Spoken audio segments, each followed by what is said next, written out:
and it looks like they've got an airboat going down Western right now to a car. So we'll switch over to that. So go ahead and zoom out and up to the right there on Western, Greg Blackwood.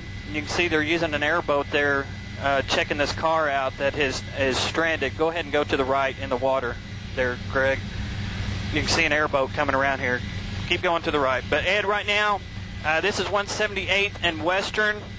You can see the airboat right there. I think they're checking this car. I don't know if anybody is in it or not. Looks like there is.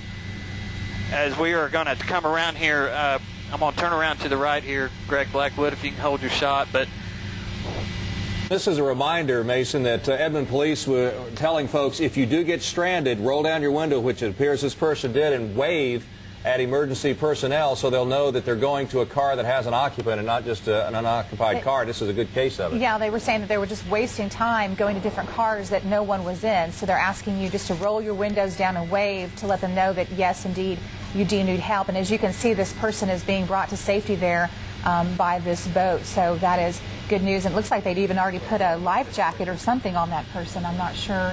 You see that green-looking jacket there? Yeah, Mason, that area you were just in, 178th and Western, that was that family that Val Castor was telling us about, was it not? Who's been rescued. Yeah. You may want to interview her. Okay. So that was that area that rescued. Now, this person going to safety. Mason, anything else you can tell us in this area, 178th and Western? Well, Ed, right now you're seeing one person that has been rescued by a boat. There's quite a few things I want to show you out here. Greg Blackwood, go ahead and zoom out, and we're at like 2 o'clock low, back to this neighborhood. Go back to the left. And Ed, that's the neighborhood we were showing you earlier where the kids were being rescued in the boat. There's a lot of rescues going on here.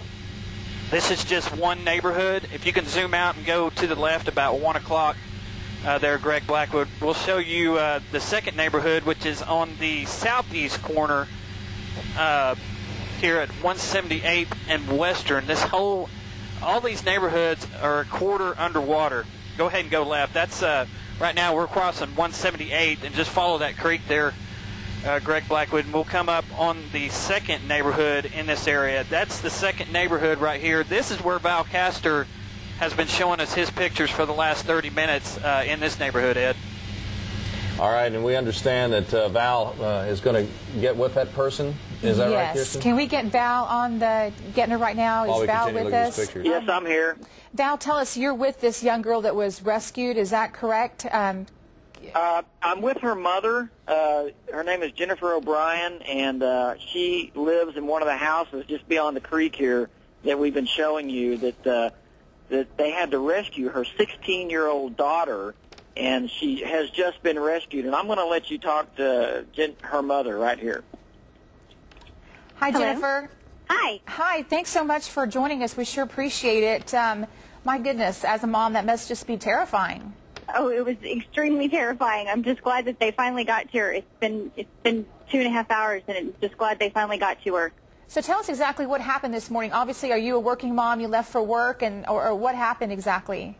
I left around 8:20 this morning and left for work, and got a phone call around 9:30, just about an hour later, and she said that it was ankle deep already in just a short hour. Oh my, that's my goodness. So is that when you called authorities, or what did you do at that point? I rushed home. She had already called 911, so I just rushed home and just tried to get to her as fast as I can, and the fire department was already here and trying to get her. Did she have a cell phone? Were you able to continue to talk to her while all of this was going on, or yes, did you know she was okay throughout the situation?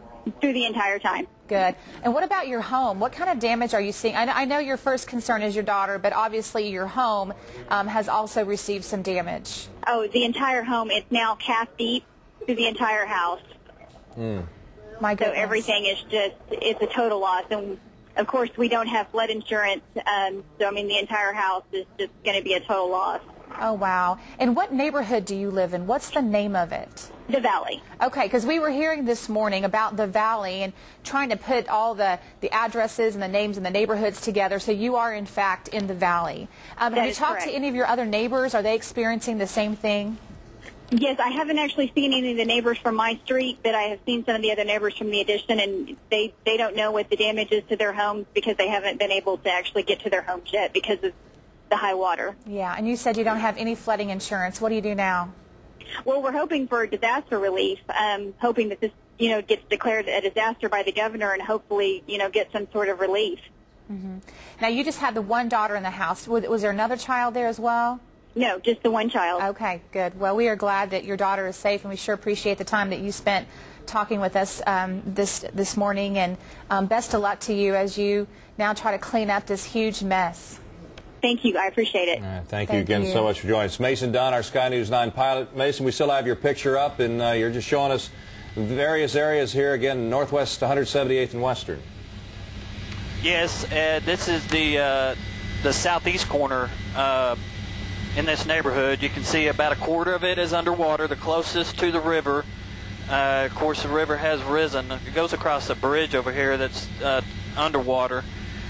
So we've seen several rescues already, probably 3 or 4 since we've been here in the last few minutes.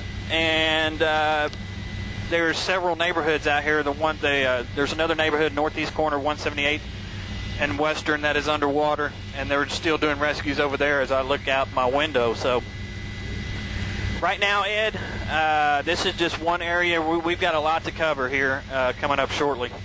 All right, Mason, just keep us updated, and when you've got a picture that you want us to take you, we'll do that right away. Mason Dunn, our Sky News 9 pilot in Edmond at Northwest 178th and Western. And we've been dealing with flash flood situations with the rain coming down.